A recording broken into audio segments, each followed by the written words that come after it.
If your books feel unpredictable, busy, then slow, then busy again, it's typically not because you're doing anything wrong. It's because most stylists were never taught the actual foundations of running a business. No one ever explained how a client actually finds you, gets interested, books, stays, and eventually becomes an advocate. Here's what I see over and over again. Stylists are doing beautiful work, posting consistently, serving clients, and yet they still feel stuck. Because the stylists who grow quickly and sustainably aren't always the most talented. They're the ones who understand business structure. When I first learned these principles, it completely changed how I looked at my business. And what I learned is how powerful they are for stylists when you actually apply them behind the chair. You can't build a sustainable business by just winging it. You really need the foundations first. So today, I'm breaking down that foundation for you, the 5 stages of a marketing funnel. You'll see how new clients find you, what makes them decide that you're the right fit, what gets them to book, what keeps them coming back, and how you create advocates for your business. Once you understand this, every strategy you use will start to work better because the system underneath it will finally make sense. If you want a business that feels steady and predictable instead of chaotic and random, stay with me. This is one of the most important lessons that I can teach you. Okay, now let's break down those 5 stages one by one. Stage 1 is awareness. Awareness simply means this: if someone is looking for a new stylist or service provider, can they find you? Before you can even earn their trust or convince them to book with you, a client has to know that you exist. Awareness includes every place that a potential client might first come across you. When they search hairstylist near me on Google, when they ask AI for recommendations, when they stumble across you on Instagram or TikTok, when a friend tags you or shares your profile, when your name shows up on a booking site or directory. That's all awareness, simply being visible in the places that people naturally look. Here's my honest perspective. In 2026, if your goal is to grow a clientele, the #1 place to start is a Google business profile. Every time I coach a stylist on growth, it's the first thing that I look at. Do you have a profile? Is it fully set up? Do you have photos, reviews, and are you posting consistently? Here's why this matters. Google uses an algorithm to decide who shows up in search. Every keyword on your profile, in your posts, your website, your reviews, tells Google what you do, who you serve, where you are, and why you're relevant. If someone searches blonde stylist near me or gray covered Chicago, Illinois, Google pulls the closest, clearest, most active profiles. Michelle, a curly hair specialist inside of Stylist Soul Tribe, had 29 new guest requests in November alone from Google. That's a normal month for her now because her profile is optimized and consistently nurtured. Google is where clients are already searching with intention to book. Social media can support awareness and it builds trust far more than it drives discovery. So, at minimum, you should claim and fully set up your Google business profile, keep your hours and information accurate, link to your booking site, start asking clients for reviews and reply to every single review using keywords, and post weekly using keywords and fresh photos. Awareness is step 1, making sure you're visible where clients are already searching. In my opinion, Google is the biggest bang for your buck energetically in 2026. It takes very minimal effort, but when it's fully optimized and fully nurtured, it reaps huge reward and huge results. Stage 2 of the marketing funnel is consideration. You can be the most talented stylist in your city, but if people don't feel like you're the right fit, they won't book. Sure, talent matters and skills matter, but connection is what actually converts clients. This is where people get to know you before they ever sit in your chair. They watch how you communicate, how you show up, how you explain things, and ultimately they decide whether you feel like the right fit for them. So consideration looks like Instagram, Facebook, TikTok,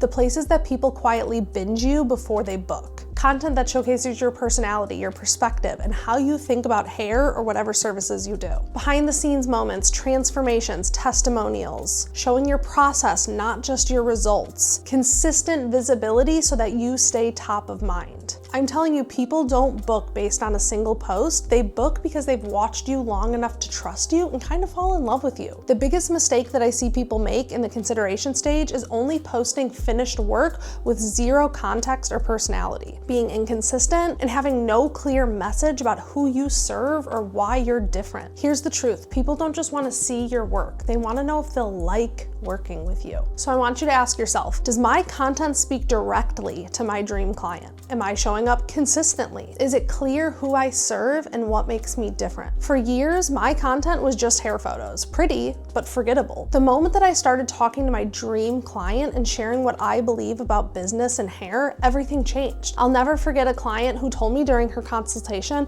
I booked because it felt like you got me. Your videos made me feel like I already knew what kind of experience that I was walking into.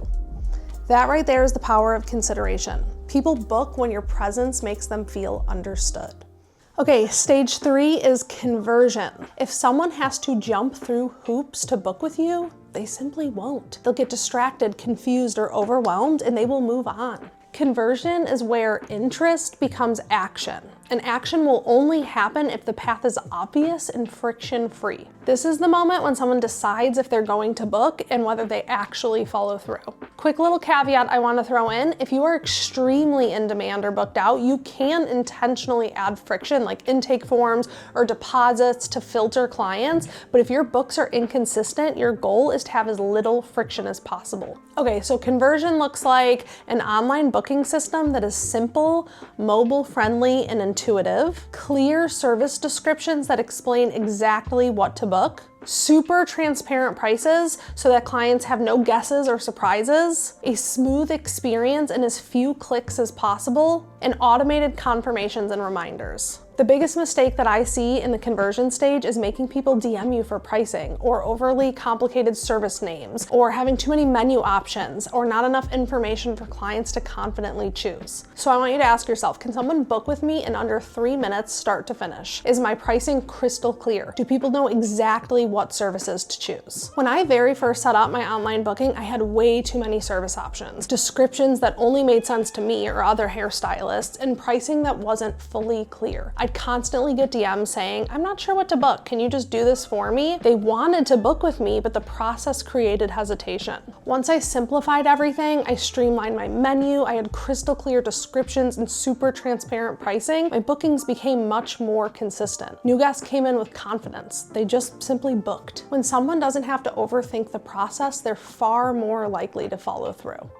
Okay, stage 4 of the funnel is nurture. Your client experience is the difference between someone visiting once and someone staying for years. This stage includes everything that happens between the moment someone books and the first few appointments. Think of it almost like a first date. This is the window where you're building a relationship and training a client to become part of your long-term clientele. Nurture is where you plant seeds. This is education, maintenance conversations, understanding their lifestyle and goals, helping them learn how you work. Some extra special nurture looks like professional confirmation and reminder systems, a consistent, intentional in-chair experience, which is consultations, your energy, the small touches that make it feel elevated, crystal clear communication and care instructions after the appointment, a quick follow-up to check in, pre-booking conversations that are rooted in education, not pressure, and any trust-building touch points that show reliability and care. Biggest mistake I see in the nurture stage is treating every appointment exactly the same. No follow-up visits, avoiding the pre-book conversation, and having no clear client journey. Our industry has raised the bar. A nice scalp massage and water don't stand out anymore. Clients pay attention to the experience as a whole, the communication, consistency, the way you guide them, and whether it feels intentional instead of transactional. When I think of someone who nails client nurture, I think of Laree Smith, a longtime SST member and a salon owner outside of Pittsburgh. Her clients are obsessed with her, and here's why. Every single client that comes to Laree's salon gets a welcome bag at their very first visit with a branded lip balm, a hair tie, a product sample, QR codes, plus her favorite local spots, restaurants, coffee shops, things like that. They get a personalized Pinterest board for every client with color ideas and seasonal tweaks. She sends out a client survey after the 3rd visit to learn birthdays, favorite drinks, hobbies, kids' names. If someone comes in on their birthday week,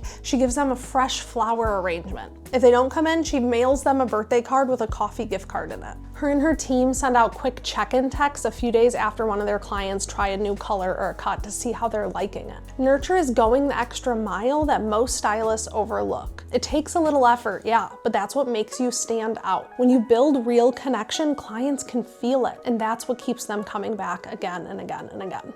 Okay, stage 5 is advocacy.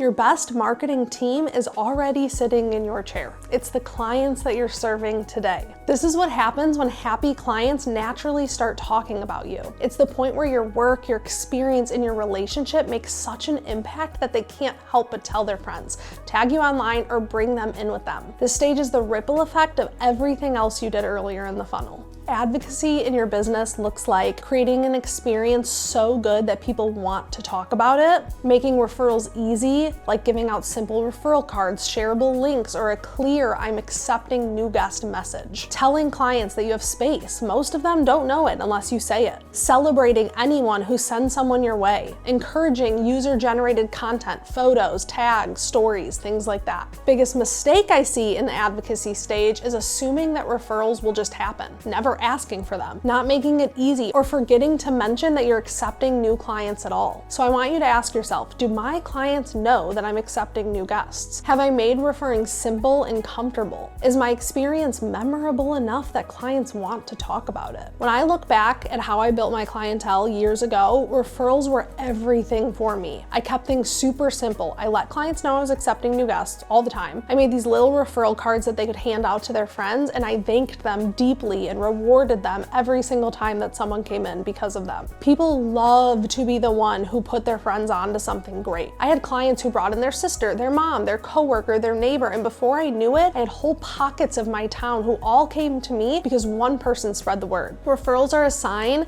that you're building something that people want to share. Okay, so now you understand the 5 stages in the marketing funnel. Now let's talk about how to actually make this work. Here are the habits that make it stick. Number 1, intention. Get clear on which stage is your weakest link. Are people not finding you? Are they not booking? Are they booking once but then disappearing? Are they referring?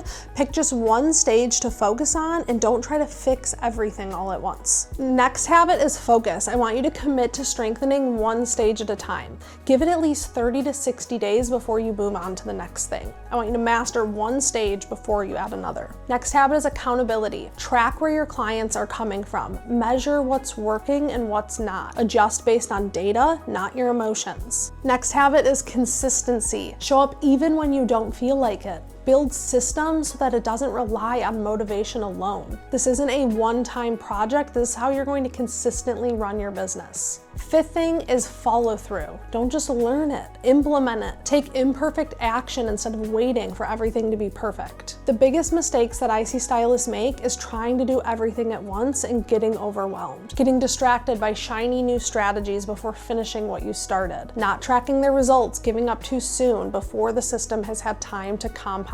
Systems in your business take time. Momentum builds slowly, so please trust the process. You do not have to overhaul everything today, but you can take one small, tiny step this week.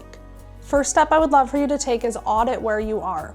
Get honest about which stage is your weakest link. Where are you losing potential clients? Which stage feels like it's barely functioning? Where are the biggest gaps between where you are and where you want to be? Next step is pick one stage to focus on this month. If it's awareness, optimize your Google business profile. If it's consideration, get consistent with social media content. If it's conversion, clean up your booking process. If it's nurture, create a pre-booking strategy and follow-up systems. If it's advocacy, ask your very best clients for referrals and reviews and make it really easy for them. Pick one thing, give it 30 to 60 days, and then move on to the next. It's really important that you track your results. Pay attention to what's working. Ask every new client, how did you find me? Track which content gets engagement. Monitor your pre-booking rate. This data will tell you what to do next. And if you want help implementing this, let me tell you what we do inside of Stylist Soul Tribe. Inside of Soul Tribe, we help you audit your current funnel and identify exactly where you're leaking clients, build systems for each stage that actually fit your business, stay accountable with weekly coaching, hot seats, and real-time support, get personalized feedback on what's working and what's not, access templates, scripts, and framework that make implementation easier, and connect with a community of stylists who actually get it. And if you're brand new and need high touch support, Jumpstart is our 12-week intensive. We walk you through every single stage of the funnel one at a time so you're not overwhelmed. You'll go from inconsistent books to fully booked with a system that actually works. If you're ready to stop guessing and start building a real system that brings in dream clients consistently, DM me SST